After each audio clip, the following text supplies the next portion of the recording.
In this tutorial, I want to tell you about the Treeview feature, and it's accessed through this button up on the toolbar. Now, I've got a document open there, and the document has various headers in there and sections. If I click on the Treeview, we get this bar opening up on the left-hand side. If you find that your content now is a bit too squished up, you can click this double right arrow on the theme words area, and that will then expand the text area. If the text doesn't quite wrap properly, just grab the edge of the screen and just move it slightly, and it will then move out. And similarly, when you expand that again, if you move the sidebar in a little bit, then that will rewrap. Okay, the Treeview has two tabs. It's got the navigation tab and the search tab. And the navigation tab will list the headings in your content. So I have omega-3 fatty acids, I have background, I have what's so special about, I can drag this out a bit more, omega-3s, benefits and references.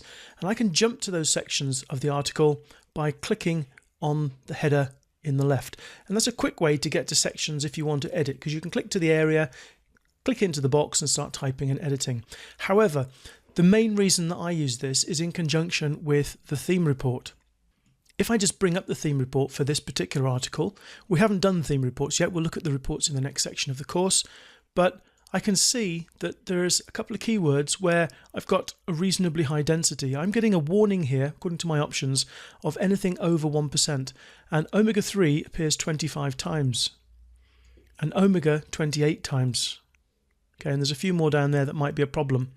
But let's take the first one, omega-3, as an example. Now, before I start looking at this, I should just say that I don't usually worry about density. But if you are worrying about density, then this is a great way to help fix it. Omega-3 is 25 times in an 886 word article. That is a natural density because this article was written naturally. So I should just leave it. If I was worried about it though, what I would do is click onto the search tab and then I could type in omega or omega-3. Let's type omega-3 as an example. And what you get then is all of the occurrences of omega-3 in the article. So the very first occurrence is that one there, right? And click on the next one, okay, and it's in this paragraph and it will show you. So this is the second occurrence. The third occurrence appears in this section and so on. The fourth occurrence down here. And if I scroll all the way to the bottom, I can see that there's only 15, but that's because some of these sections contain it more than once. Okay, so what I can do then, because we've also got the sentence around the word, I can have a look and say omega-3s are members of, and read the bit and think, can I substitute omega-3 for something else? If not in that section, what about the next section? So I could choose to edit that if I wanted to. If I thought that was okay, maybe go down to the next one.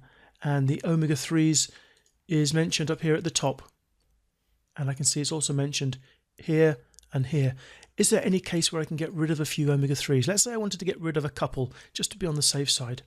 And all I could have to do is go down this Treeview, find the areas where I think I could actually substitute omega-3 for something else. And that would help me edit the article to a more conservative number of that keyword phrase. As it happens with omega-3, I wouldn't change anything with this. I don't think it's forced. I don't think that it's in there too many times, and so I will leave it. And you can switch between the two navigation and search bars in the Treeview using the little tabs at the bottom. Let's just have a look at one other example, and I can see the word fat is used 14 times.